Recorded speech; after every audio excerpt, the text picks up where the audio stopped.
Nais ko lang talakayin itong ginagawa ng pambubuli ng China dito sa West Philippine Sea. Kung bakit ginagawa nila ito.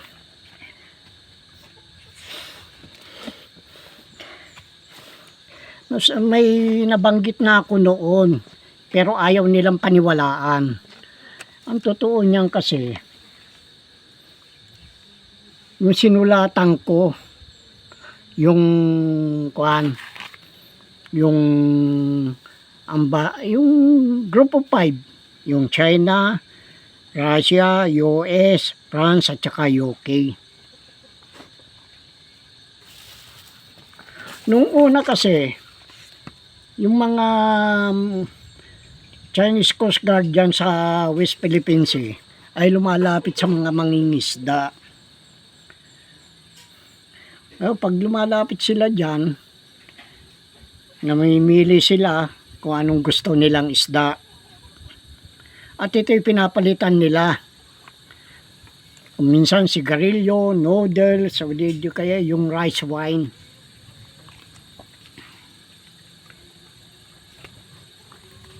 Nung sulatan ko yung group of 5 tanging yung si Boris Johnson, yung Prime Minister ng England ang sumagot.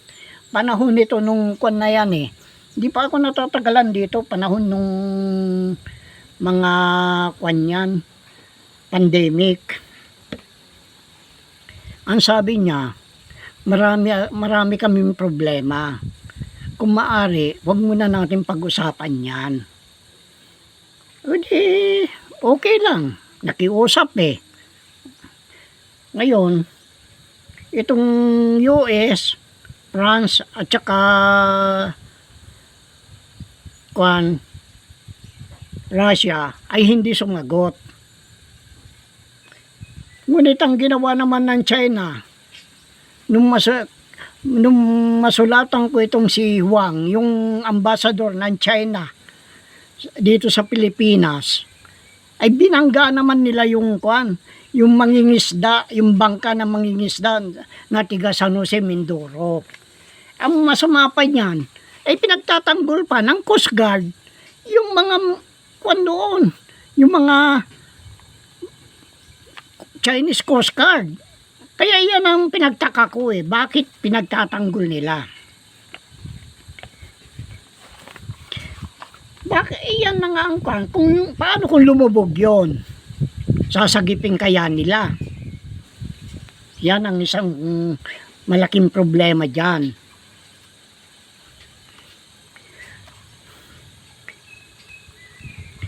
Bago pinahiram ng diktador ang China ng mga treasury bond na halagay katumbas ng 12 toneladang ginto, ay mga closed door policy yan. Kung closed door policy, sila lang ang nagkakalakalan. Hindi sila nakikipag-ugnayan sa labas ng kanilang bansa. Kaya noon, laganap ang kahirapan sa China. Dahil nga katatapos lang ang ni Chiang Kai-shek at saka itong yung mga Communist China Communist Party. Ngayon, nung mapahiram yan, unti-unti nang umaangat ang buhay ng mga incheck dyan sa China. Kaya nga yung bakit hindi hinabol ni Mao Zedong yung si Chiang Kai-shek doon sa Taiwan para wala sana silang problema.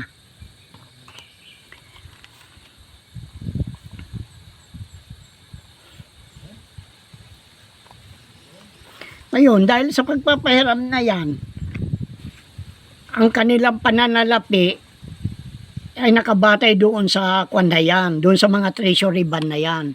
Ngayon po, dahil sa nakabatay dyan, malaking halaga noon, kaya unti-unti ng hanggang sa naging superpower sila. At ang patutuo nito ay yung caption sa YouTube na China sells billion in treasury bond doon sa Federal Reserve Bank.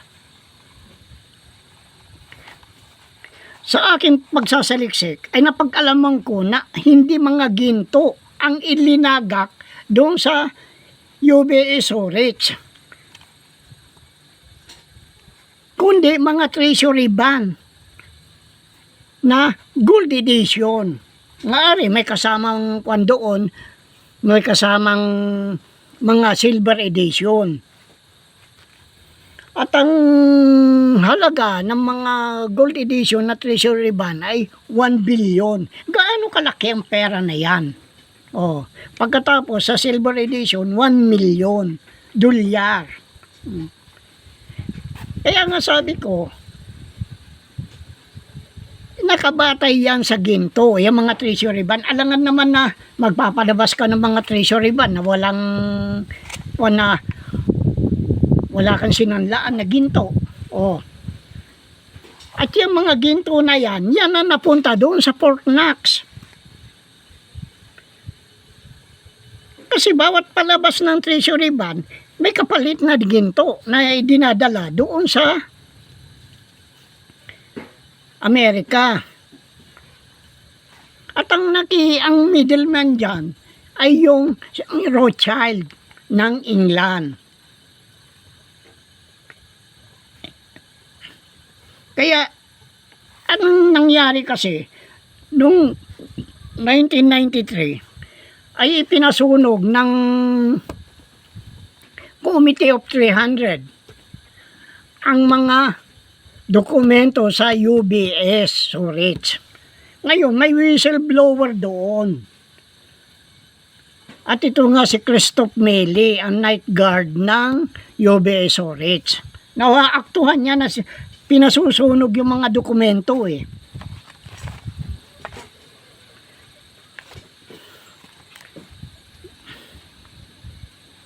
Kaya ang nangyari niyan, ang kwan dyan, ang nakalagak doon sa UBS ay wala.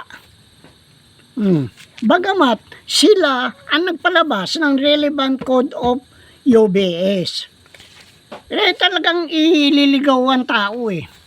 Samantala, ang mga treasury bond ay inilagak ng diktador na Marcos na magnanakaw doon sa Singapore, UBS Singapore. Kaya ang nangyayari niyan, doon nakalagak sa Singapore, pero ang nagpapalabas ng kwan dito sa storage ay yung relevant code. Yun ang pinalalabas na relevant code of UBS.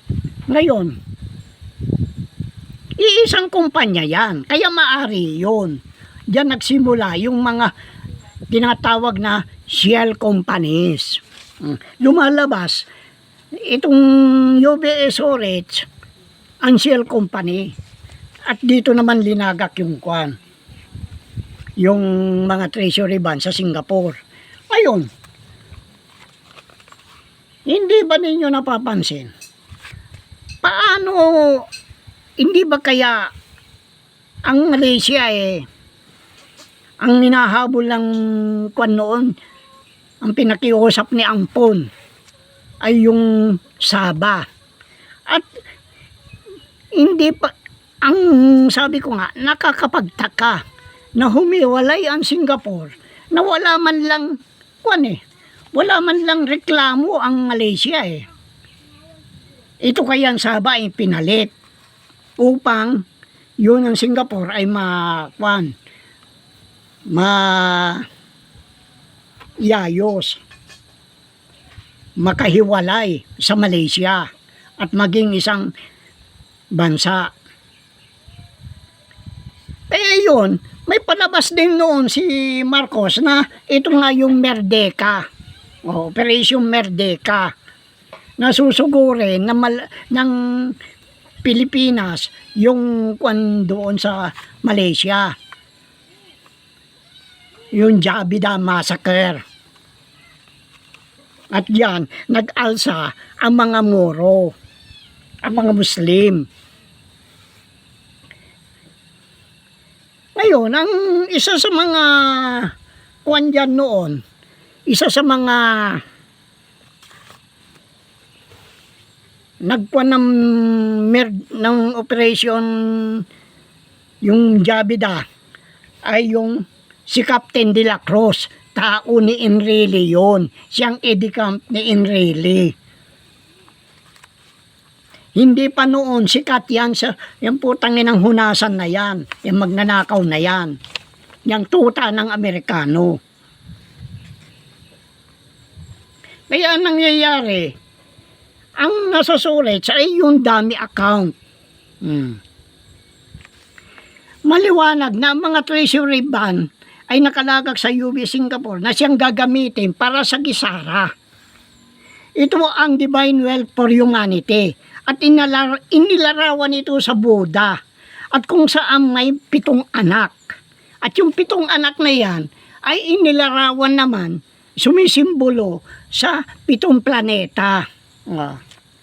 At ang kwan na yan, ang Buddha, lumalabas na ito si yung signatory ng Mother Gold Volume Certificate na ang pangalan niya ay Diana Luatic Santa Romana. Ngayon, yung master account holder ay lumalabas na yung Earth. Dahil, pansinin ninyo, yung mga planeta ay mga pangalang Grego. Samantala, ang Earth hindi naman pangalang Grego. Kaya wala nakakakilala kung sino ito. At ang mga kwan dyan, ang mga treasury bond na yan ay na-issue noong 1934, 1932 hanggang 1934 na siyang pinagmula ng gera. Pero sabi ko nga, yung mga Holocaust sa massacre na yan, ay parang palabas lang yan upang hindi mahalata yung mga ginto na yan Pagkatapos sinasabi na kinamkam ng Germany yung mga ginto na yan, hindi. Nagmula sa Japan yan, dinala sa Germany. Itinago talaga nila yan dahil napakalaki niyan. Mantakin mo ng mga panahon na yun $35 yan ang isang unsa yata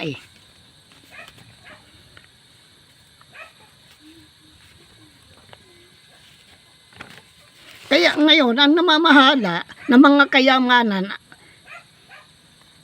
ay yung Federal Reserve Bank na siyang international monetary fund ngayon.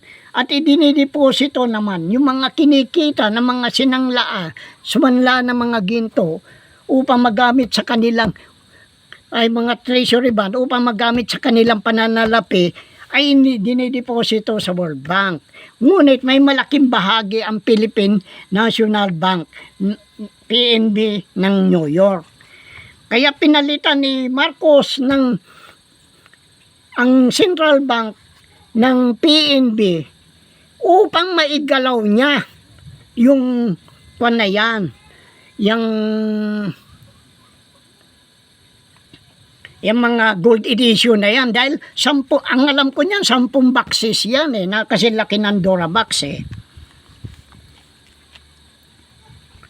Tungkol naman sa dami account, siya ang sovereign wealth ng mga inheritance at ang dokumento in-issue naman ng Swiss Embassy noong February 14, 2003 at gagamitin para sa Nisara.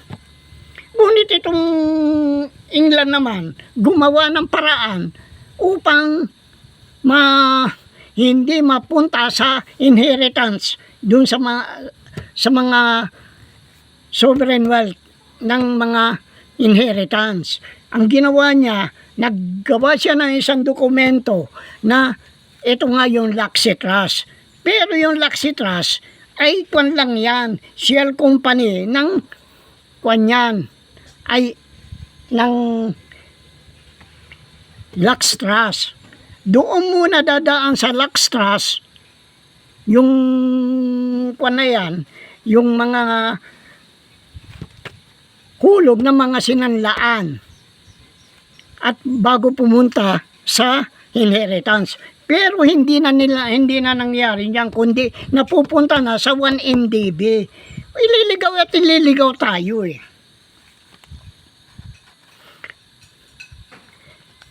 At ang signatory dyan, yun ang sinabi ko, si Diana Luatic Santa Romana, ang anak ng dami ng master account holder. Nasa akin ang account number na ito. Kaya ang dami ng master account holder ay si General Sencio T. Santa Romana. At sa ibaba ng mga ng kanyang pangalan ay nandoon nakatatakang MAS GSR na ang kahulugan ay Monetary Authority of Singapore, pagkatapos Goldman Sachs Revenue. Yun ang kahulugan niyan. Ngayon, kung ang lahat ng signatory ay patay na, ang divine wealth at saka yung sovereign wealth ay mapapasa master account holder. Kaya pilit na inaangkin ng mga Marcos ang divine wealth for humanity ay yan ang kuwang kay Irene. Ngayon nagpapanggap naman dyan yung Princess Elizabeth. At ito naman si Lady Min at saka yung John Lay na pilit nilang kinukuha yan, iniuugnay. Pero paano nila makukuha yan? May yan may password yan. Yung na yan, yung inheritance na yan. At pag kuha mo yung inheritance, yung naipaliwanag mo yung dokumento ng inheritance, dyan lang mapapasa iyo. Paano nila malalaman yan? Sinabi ko nga kaya hindi ko pinaliwanag yung Emmanuel, sasabihin niya, yung Kuya Emmanuel ko. Hindi, ang kapal ng mukha ni Lady Min, Kuya Emmanuel ko. Di dapat alam niya. Yung kung sino yung kwan na yan. Kung paano mo may interpret yung Emmanuel na yan. At hindi lang dyan. Maraming i-interpretin dyan sa dokumento na pinalabas ng Swiss Embassy dito sa Maynila. Pero may kinalaman yan doon sa UBS, Singapore. Paano ngayon naangkinin niyan? Nang mapatalsik ang Diktador Marcos, ay gumawa rin ng isang testimonya.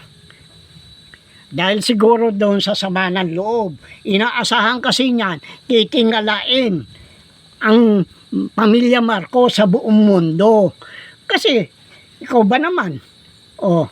Inaasahan mo yung pagkatapos magiging lalabas na ikaw ang pinakamapusakal na magnanakaw sa buong mundo. Kaya yan, gumawa siya ng isang testamento at pinahawak kay TBM. Kung tawagin, Tiburcio Villamor Marcos. Kaya yung mga dokumento ng mga Marcos na yan, kung hindi niya ginawa ito, ay nakabate pa rin doon sa Alpha Omega World Marshall Program. Ang mga tubo, nakasaad doon mula 1987, ang mga tubo o interest ng kabuang halaga ng gold volume certificate ay mapapasa China. Ngunit, ang mga treasury ban ay hindi pag-aari ng mga Marcos. Kaya wala siyang karapatang pakialaman ito. Diyan kabado ang China. Pag nalanta dito, kailangan malanta dito. Kaya ang gusto nang gawin ni Xi Jinping ay maging province of China ang Pilipinas. Kaya inuunti-unti na tayo. Nagpupuntahan na dito yung mga karamihan dyan, mga pugo. Yung nga pinaliwanag ko nung nakaraan yung nung kwan na yan, ang pera pinadadaan sa kasino, ngayon naman kay Marcos pinadadaan sa pugo. At ang mga kwan dito, may kaugnayan ang mga Indiano, mga Bombay. Ang ginawa ng Committee of 300 ay pinagkaloob ang mga hulog ng mga third world countries sa China noong 1993. Kaya inuumpisahan na nilang i-condemn. Alam ng International Monetary Fund, yung sinasabi kong Federal Reserve Bank ng Amerika, ang inaantisipuhan nila na makakwan na yan, makapaghulog na sila.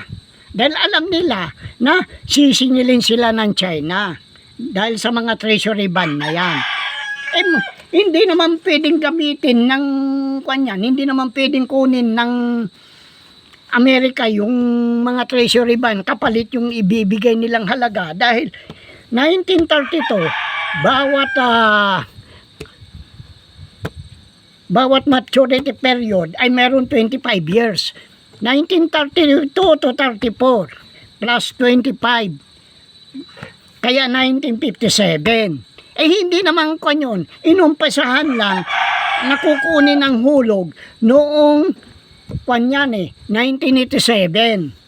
Kaya tumutugba, kung 1987, tumutugba sa 2012. Ngayon, ang unang kinuha ng China na tubo doon sa lahat na suma total ng treasury bond ay 1.3 trillion dolyar.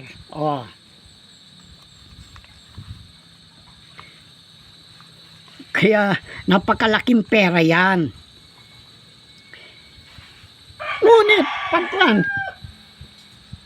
pababa ng pababa yung kinukuha nila hanggang sa bumaba ng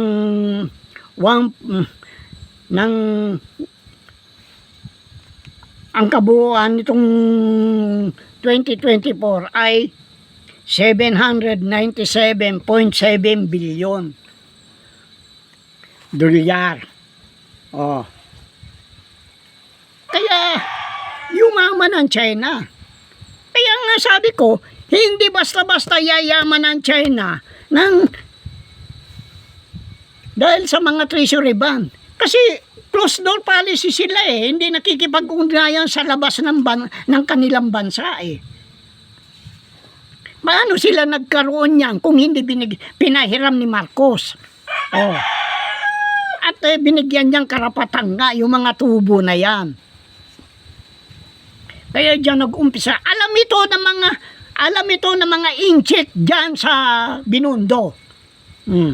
Alam din ito ng mga inchik doon sa China. Kaya yung PLA nila masyadong kurap. Gaya ng Pilipinas, kurap. Mga magnanakaw. Mga mandarambong. Siguro maalala ninyo yung tungkol sa mga Chinese elders. Kasi sila nakipagnegosasyon sa Amerika tungkol dito sa mga treasury bond na ito sa New York At kasama dyan si TBM, Tiburcio Villamor Marcos, na yun ay alias lang naman niya yan Pero ang tunay niyang pangalan ay General Eugenio. Siya ang lihim na pinagkatiwalaan ni Marcos nung testamento na yan na binibigyan niya ng karapatan ng China na silang kumobra. Si TBM, hiniwalay niya yung kanya dahil nag-mature na 2000. At ang una na kinabang dyan ay itong si Nini Pimentel. Dahil paano kung hindi alam? Akong tinanong ni Banjo. Villanueva. Yung tungkol yan sa mga kwan na yan. Kung sino yung general na pinagkatiwalaan nila.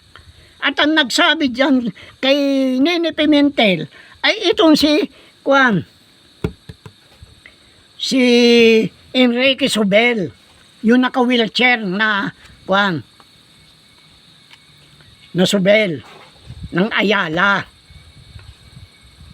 Kaya nalaman yan, tinanong ako, kilala ko naman kasi itong si Jack eh.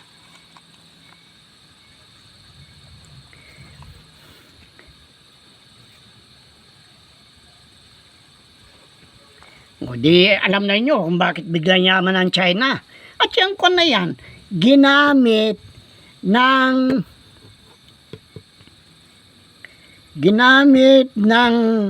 China para sa kumpanyang Vanguard. Kaya dyan, nahati yung BlackRock, pagkatapos yung Vanguard, pagkatapos yung Goldman Sachs. Yan tatlong kumpanya na yan ang nakinabang doon sa Kasi ang alam ko niyan, ang utang ng Amerika noon eh. Dali na hanap nila kung sinong may yan eh. Yung master account holder eh. 277 trillion hanggang sa 281 trillion naglalaro sa pagitan yan. Kaya noong 2014 nagpalabas sila ng Memorandum of Agreement sa pagitan ng Bangko Sentral ng Pilipinas at saka itong itong Federal Reserve Bank of New York. Kaya na yung yung PNB New York yan ang piggy bank ni dahil malaki din ang pumapasok diyan. Pero nung namatay si Marcos ininto nila yan at gumawa sila ng panibago. Ito nga yung 1MDB. Kaya at binigyan ng karapatan ang BSP, Bangko Sentral ng Pilipinas, na makapag-imprenta ng ginto. Ang lumagda dyan ay sina Drilon,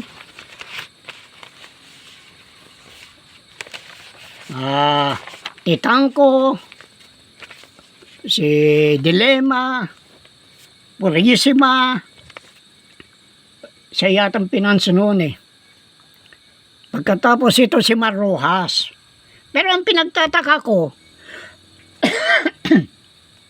bakit hindi kasama si Pinoy samantala siya ang presidente noon?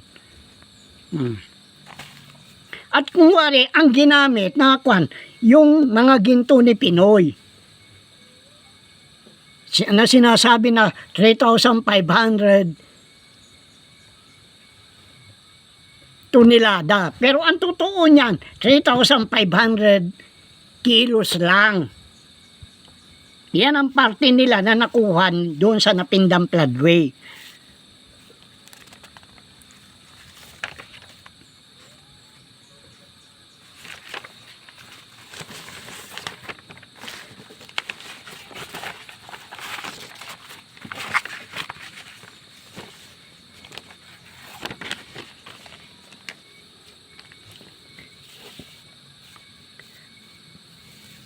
Ngayon, paano mababayaran ng China yan kung sisingilin ko sila? Paano mababayaran ng US yan? Kaya yan ang kinakatakutan nila. Dahil talagang sisingilin ko sila. Kaya ngayon, unti-unti ng at kung wari, bibigyan nila ng si Marcos. Pero, imposibleng hindi nila ilaglag yan si Marcos eh. Dahil hindi naman yan ang tunay na kumandidato eh. Kaya tayo nagkaroon ng shadow government. Kaya nababoy din ang konstitusyon natin. Hindi ba, Browner? Tanga-tanga ka.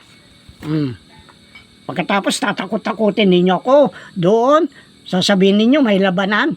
Ang lapit ang Castañeda ilang kilometro lang ng Castañeda. Yung tinuturong nandoon yung mga MPA ko, no? Pagkatapos ngayon, yung helicopter hindi na makalipad dito sa lugar ko, kundi malayo na. Kaya huwag niyo akong gaguhin. Putang ina nyo, yung sinasahudling nyo, nanggaling lang sa nakapangalan sa akin, pagkatapos ganyan ang gagawin nyo sa akin. Kala naman nyo, takot ako, sisindakin ninyo ako. Ay sabi ko nga sa inyo, magpitpitan ng bayag, hindi nyo ako mapapaurong. Kaya yan ang kinakatakutan ng China na malantad. Oh. Dahil naman doon sa simula na sinulatan ko, kaya nanahimik ako, kaya ang ginawa ko, sinaliksik kong maigi yan. Ano ba talaga yan? Ano ba talagang ikinuan yan? Ang alam ko kasi noong ginto. Kaya upang mapalabas ang mga kungwari kwan na yan, bandang huli, yung ang nagturo si Pare Pedring. Pagkatapos, ang daming kabalbalan na ginawa ng mga Marcos binudol talaga ang sambayanan. Ang ibang bansa, pinayaman. Ang Pilipino na silang may-ari ay naghihirap. Ano yung ngayon ang probisyon ng mga kwan na yan? Mga mahihirap. Wala. Kaya gusto niya, tama yung ginawa ni Mao Zedong na sinabi sa kanya. Yun ang sinunod niya. Gutumin mo at gawin mo mangmang. Pag gutom ang Pilipino, walang ginawa yan kundi maghanap buhay. Yung isip niya yung maghanap buhay na lang ng maghanap buhay. Hindi niya paniniwalaan yung kan. Kasi kung maunlad yan, malalaman ng mga Pilipino. Ngayon, binubulgar ko na. Kaya yan, alam ko ilalaglag nila si Marcos. Dahil may sinabi ako, aminin lang ninyo na kayo may utang. Ngayon, ang problema ngayon dyan, sa bawat gobyerno, ay hindi pwedeng ibigay hanggat nandyan ang mga korap na opisyal. Kaya nga sabi ko, itong Philippine military, at saka yung putang ng mga tulisan na pulis mga kanyan mga private army ng mga Marcos. Putang, kawawa ang bansa sa ginagawa ninyo. Ngayon, yan, nilantad ko na sa inyo yan. Alam na ninyo kung paanong ginawa ng mga Marcos.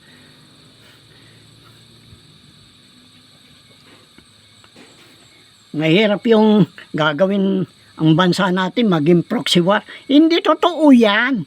Hindi maglalaban yan. Kaya mantakin mo sa kung ano-ano na lang pinaggawa ng mga panayan ng mga panayan, yung mga bansa na yan, US at saka China BlackRock, Vanguard. Talagang upang maikuan, ilugmok itong IMF kung wari, pero ito namang kuan na ito ay Vanguard. Siya naman ang kahalili. Yan ang gustong mangyari. Hindi naman pwede dahil mas malaki ang pera ng Pilipinas. Ayaw nila malantad yan. Yan ang totoo niyan. Kaya yan, pag nalaman ng China yan, nalaman ng buong mundo yan, ewan ko. Sinasabi ko, diyan tayo titingalain. Pero may mga ginto tayo na ipapalit dyan. Sa primero, gagamitin pa yan dolyar na yan, panimula. Pero yung may ginto na nakatabi dyan, yan ang pilit na hinahanap. Ang alam ko, 40,000 toneladang ginto yan. Dahil yung kasi baka mawala na rin yung mga mga computer, mga dahil ginto ang ginagamit dyan sa mga paggawa ng microchip. Yan ang tandaan nyo. Wala na ang alam ko wala ng ginto na lumalabas. Sige na.